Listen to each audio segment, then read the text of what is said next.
Hi guys! Here I am again. Sana manood kayo.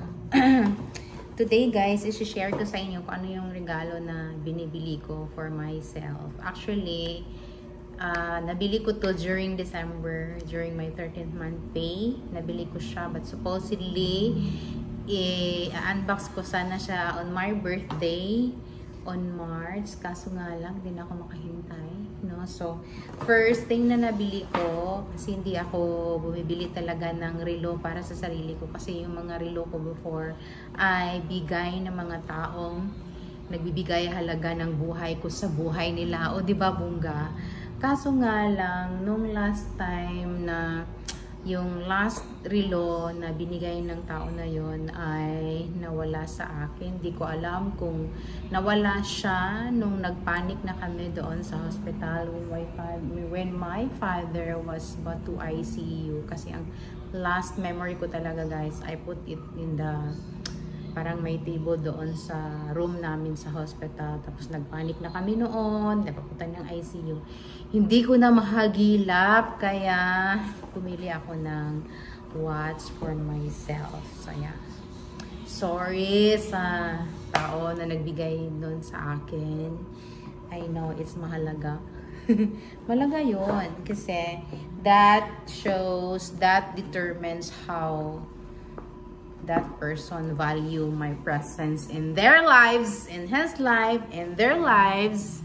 Kaya sa family nila, kaya bumibili ako para sa sarili ko guys, and I bought the same brand. It's Chedem Fossil.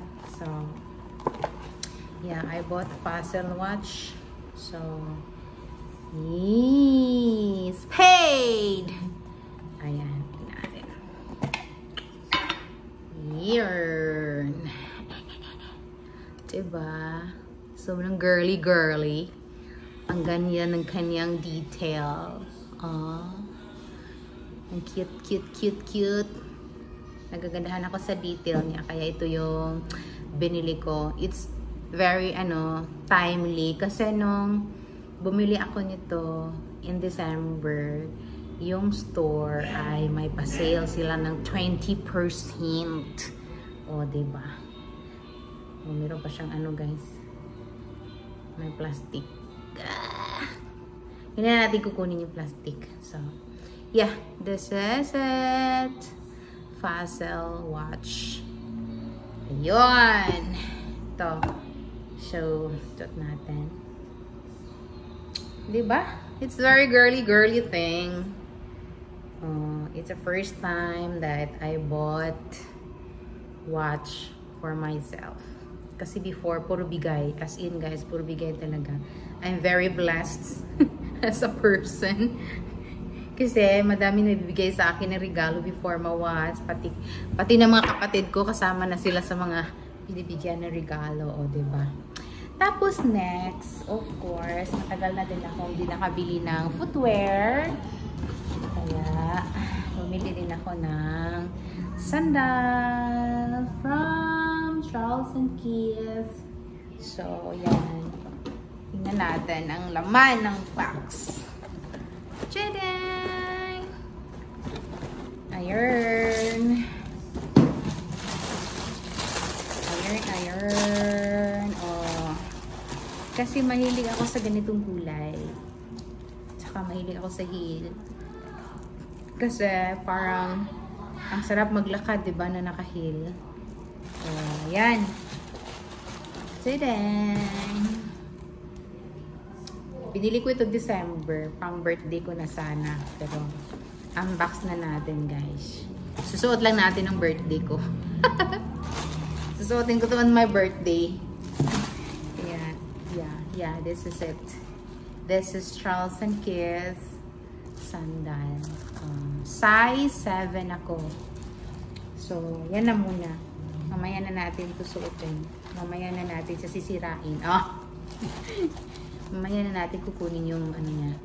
Pagka birthday ko na in March. Ayan. Reserve na natin yan for my birthday. O, diba? Ang bongga, guys. So, yun lang. Kahit may mga challenges sa buhay, huwag kalimutang bigyang halaga ang sarili. Dahil walang ibang mabibigay kundi tayo. Tayo lang bigay ng kaligayahan sa sarili natin. Kaya, don't forget to give yourself a gift. Don't forget to give yourself a present. Dahil, nakukuha mo naman ito sa hard work mo. Para saan pa nga ba tayo nagtatrabaho, diba? So, give time, value to yourself din naman, paminsan-minsan. So, after ilang taon ako nagtatrabaho, mga 20 years more na ako nagtatrabaho. Ngayon ako nakabili ng relo.